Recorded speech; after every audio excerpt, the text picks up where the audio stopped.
If you thought Mercedes AMG models were all power and no precision, you need to drive the C63 AMG, these days available in coupe form, as well as in saloon and estate guise. A huge, burbling V8 that plays an exhilarating soundtrack is the kind of thing you'd expect, but class-leading handling prowess may come as more of a shock. AMG has finally come of age.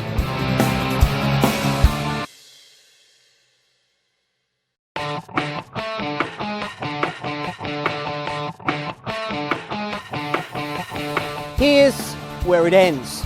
You started with a warm hatch, perhaps something like a Citroën DS3. As times got better, you graduated on to a Volkswagen Golf GTI. And from there, further to something more sophisticated, say an Audi S3. And it's all brought you to this point, the pinnacle of the performance car tree, the Gucci of GTIs. A time in your life when somehow it all seems quite sensible to be driving something no larger than a Focus that has a 6.3 litre V8 shoehorned in up front. Something like this, the Mercedes C63 AMG. Hot hatches as a breed purport to replicate race and rally cars, though the reality is rather different. Not here it isn't. You can order one of these with as much, if not more power than the German DTM version. There's a race control start system to get you off the line faster than David Coulthard's competition car, and a 7-speed auto gearbox with F1 style paddle shifters that blips Schumacher style on each perfect downshift. AMG was formed back in 1967 as an engineering office for the design and testing of racing engines, and is still just as single-minded in its pursuit of a race car experience for the road. Of course, since then, the Affalterbach business has been swallowed up by the might of Mercedes-Benz, a collaboration that began in earnest back in 1993 with another C-Class model, the C36. With that car, things began modestly enough, with a 6-cylinder engine offering just 236 brake horsepower. But the first of many V8 variants, the C43 of 1997, soon followed, an engine then supercharged in the C32 of 2001, then boosted further in the C55 of 2004. All very desirable machines, if you happen to have a tarmac airstrip in your backyard. On a snaking secondary road, most preferred a car that was fun as well as frightening. A car like BMW's M3. Only with the launch of this C63 AMG in 2007 was the Munich model properly targeted and very nearly beaten. A few remained to be convinced, and it was to them that Mercedes addressed this revised version, launched in mid-2011, at last available in coupe form, as well as a saloon and an estate, and further improved with a slick MCT7 automatic gearbox. Will it all be enough to at last take this car clear of its German arch-rivals? I've come here with night falling to the test track at Mercedes-Benz World at Brooklands in Surrey, and tomorrow we're going to find out.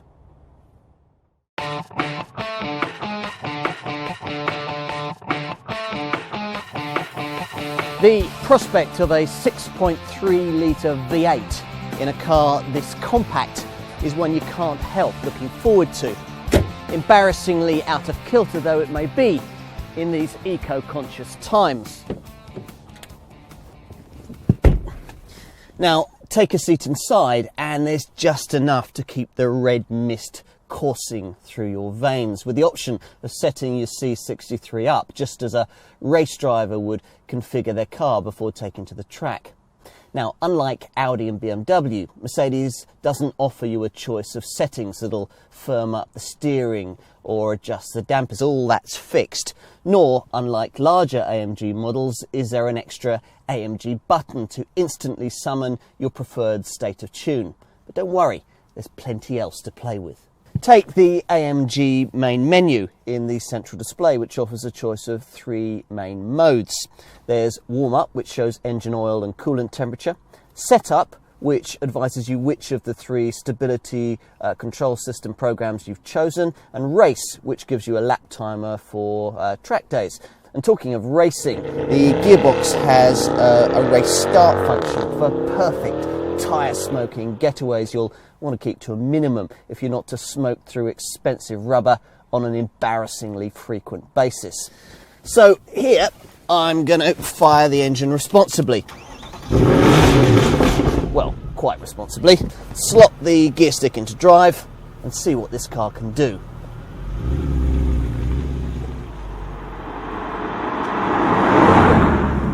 Now, much of this will be determined by this unassuming little rotary knob down here. It determines no fewer than 4 different settings for the MCT7 Auto Gearbox. AMG engines develop far too much torque for the fitment of a normal manual stick shift. And it's this new Auto Gearbox that's the main difference between this car and the pre-facelifted version. No, it's not a state-of-the-art twin clutch unit as you get from Audi or BMW, but it's still a damnably efficient piece of technology.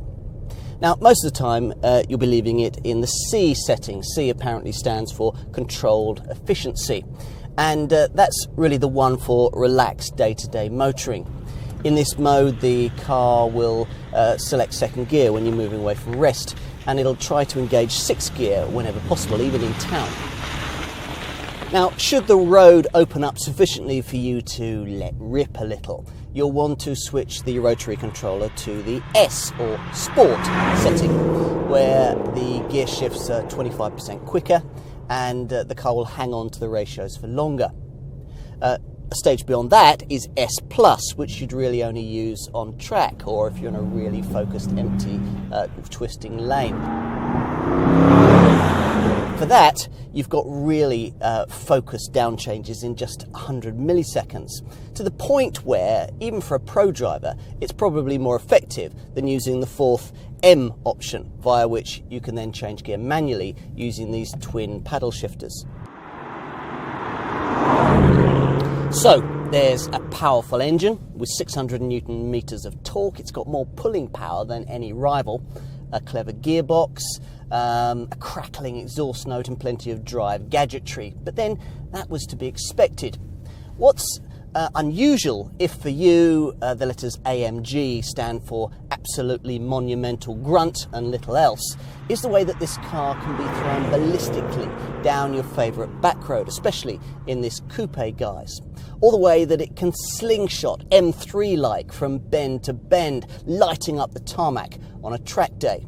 Now, I was shocked that AMG could achieve this with their SLS supercar for lottery winners. Now I realise that the Infotainment engineers can achieve much the same thing for the merely very rich.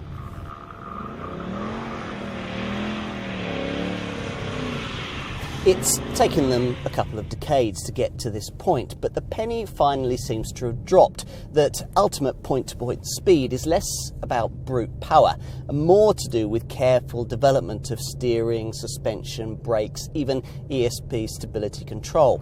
All have been agonised over in this C63, and the results are awesome. Take the steering, for example. It's an AMG Sport setup, and it produces a feel at the helm that's better than that of a BMW M3, which means it's very good indeed.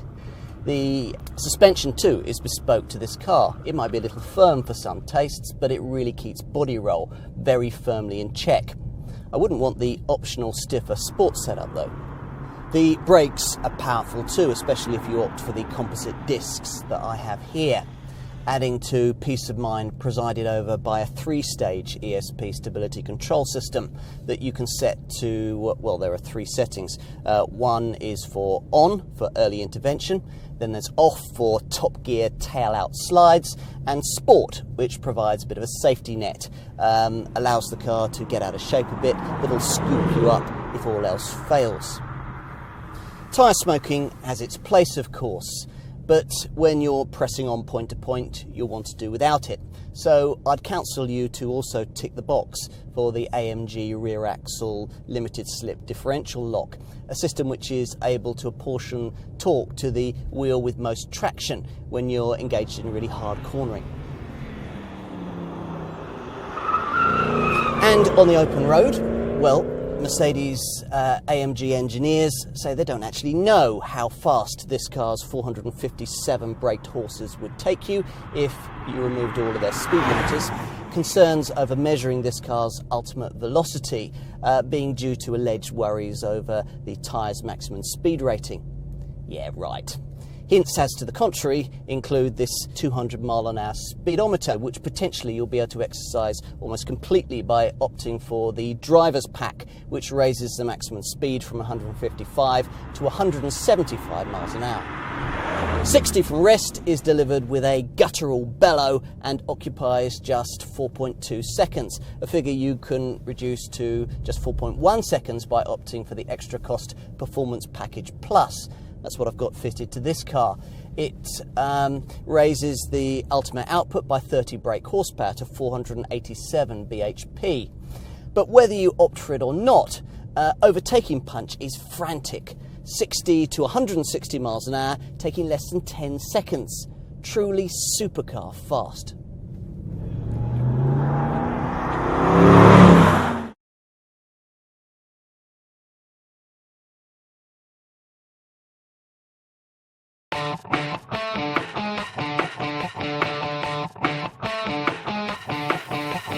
Now, there isn't much subtlety about AMG's sledgehammer V8 power plants, but at least the aesthetics of the company's models are a little less max power. So much so, in fact, that the customer base actually asked for things to be dialed up a little on this front when it came to this C63. So we've got power bulges in the aluminium bonnet, a redesigned front bumper, flared wheel arches and a rear diffuser incorporating 4 prominent chrome-tipped oval exhaust pipes. I've opted here for the coupe body style, which joined the range at the time of the C63 facelift in mid-2011 and sits alongside the existing and continuing saloon and estate variants, but looks a little meaner, sitting 41mm closer to the ground.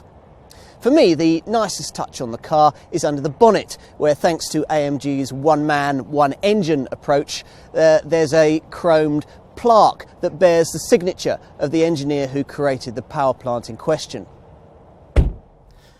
The interior feels a more special place to be than any of its key rivals. You sit gripped by beautifully supportive leather sports seats and glimpse AMG branded dials through a flat-bottomed, 3-spoke leather and Alcantara trimmed sports steering wheel that feels great to hold. The brushed stainless steel pedals are well placed too. It's a beautifully conceived cabin, higher in class and smarter in feel than that of a BMW M3 or Audi RS5, thanks to carefully combined use of high gloss, matte and chromed and stainless steel finishes that make the high asking prices seem easier to bear. Not quite as impressive when it comes to this coupe model is the amount of legroom that you get when installed in one of the 2 individually sculpted sports seats here in the back. Now, while you could just about get away with calling an equivalent BMW or Audi a 4-seater, this is better thought of as a 2+2 with occasional space for adults but comfortable room for children. The narrow aperture of these rear side windows does make it feel a bit enclosed back here too. I've no complaints about the boot though, very useful in size at 450 litres and further extendable if you're prepared to push forward the 60/40 split folding rear seats. Go for the saloon and the capacity rises to 475 litres, while it's 485 litres if you opt for the estate, and that's extendable to 1500 litres if you push forward the 60/40 split folding rear seats. That's big enough to accommodate 4 golf bags with trolleys.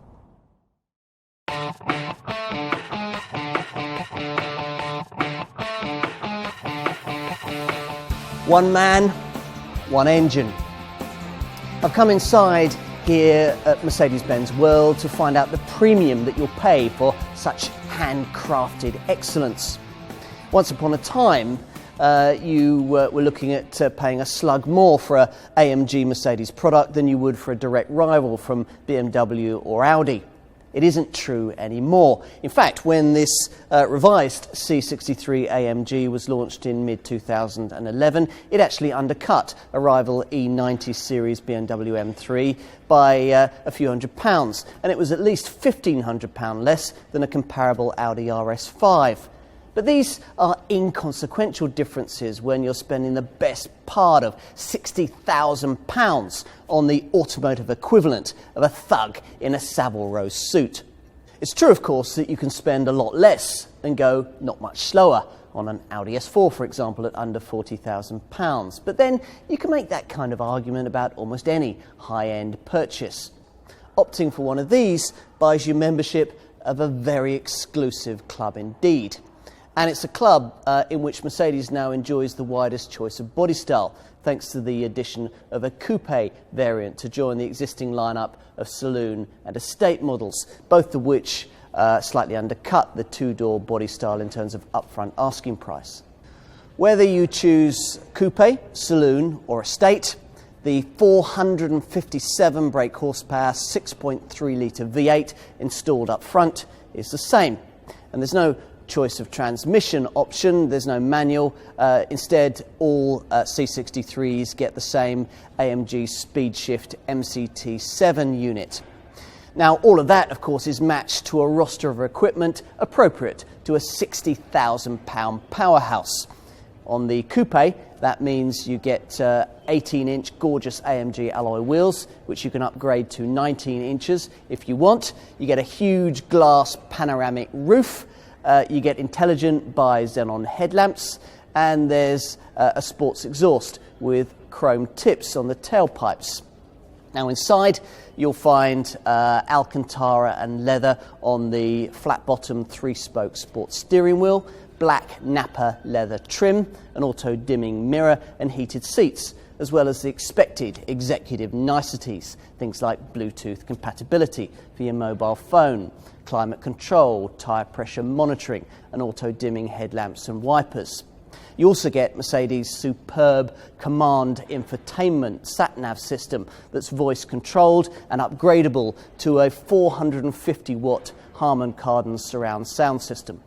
Most buyers see this only as a starting point to which a whole host of performance options can be added, the most popular of which is the AMG Performance Package Plus, which uprates the engine output by 30 brake horsepower to 487 bhp, includes a composite braking system, and also adds a couple of nice aesthetic details. The included carbon fibre boot lid spoiler will give this away to better informed enthusiasts as you rock it past. A pity also to do without the AMG rear axle limited slip differential lock, able to distribute torque to the wheel with most traction during really hard cornering. The AMG driver's package is also tempting. It uprates the maximum speed to 175 miles an hour and also includes driver training at an AMG Power and Passion event. I'd think twice, though, about opting for the AMG Performance chassis, which firms up the springs by 10%. For me, they're quite firm enough already. Safety, of course, is paramount if you're going to channel nearly 500 brake horsepower through only 2 driven wheels in a car that almost anyone with £60,000 in their sock drawer can just turn up and smoke away in. Now, Mercedes groups the main features together within a concept they call ProSafe, which aims to consider almost every aspect of safe driving. Now, within this, you get twin front airbags, a driver's knee bag, and twin side bags and window bags. You also get a braking system that incorporates brake assist to help the ABS in emergency stops that are advertised to following motorists by adaptive brake lights. And there's also the usual electronic assistance for traction and stability control, including a 3-stage switchable ESP system. You also get attention assist that will monitor your driving and advise you if you need to stop and take a break. An intelligent light system offers 5 different lighting functions to suit different kinds of roads. And if all else fails, a pre-safe function will brace the car into the safest possible position for a crash if the electronics deem one to be inevitable. Extra cost safety features include active lane keeping assist to stop dozy drivers from drifting out of their lanes on the highway, and active blind spot assist that'll stop you dangerously pulling out to overtake another car on the motorway. There's also a Distronic Plus system able to work with the cruise control to automatically regulate the distance that you have in front to the next vehicle for very safe high-speed cruising.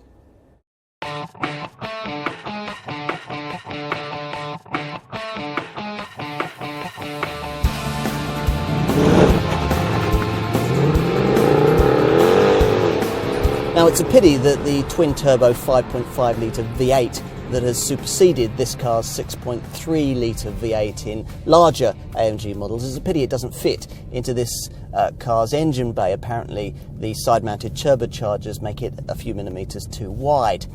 But if its installation in the larger E63 AMG is to be any guide, it wouldn't have made a huge amount of difference to this car's cost of ownership figures. However you slice it and dice it, this car will always be a very pricey thing to run. Now, the Stuttgart engineers insist that efficiency gains have been made over the last few years. The MCT7 gearbox alone is said to have improved fuel efficiency by up to 10%. But in the real world, you can't help thinking that not very much has changed. Even the notoriously optimistic official combined cycle fuel figure is down at 23.5 miles to the gallon, which, in combination with the relatively small 66 litre fuel tank, means that you're going to be on very friendly terms indeed with your local filling station. Now, according to the official figures, you could get around 340 miles as a range out of this car. But even if you don't drive like Jeremy Clarkson, you're very frequently going to find fuel consumption down at the 10 to 13 miles to the gallon mark, which could make your day-to-day operating range in many instances below 200 miles. Now, it's true that this car's two most obvious rivals at launch, the E90 series BMW M3 and Audi's RS5, don't do a whole lot better, but they do significantly improve upon the figures returned by this car when it comes to CO2 emissions. This C63 can manage just 280 grams per kilometre, and in the estate version that rises to 288 grams per kilometre. So choosing this model is going to mean a hefty benefit-in-kind tax liability. Still, you might claw some of that back when it comes to the ever-strong residual values. Insurance groupings range between 45 and 46.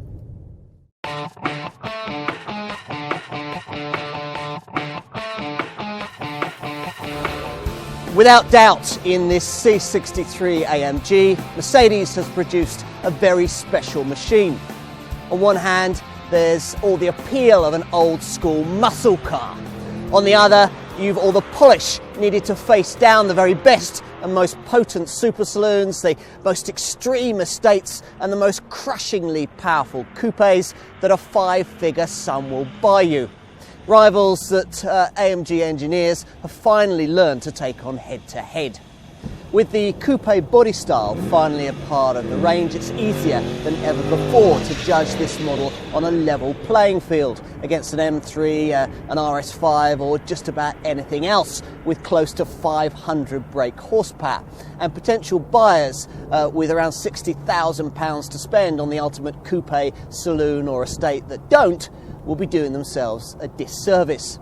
Yes, it's firm, it's thirsty, it's even rather wild with all the electronics disabled, but then that's all part of its appeal. The best or nothing was always the Mercedes motto.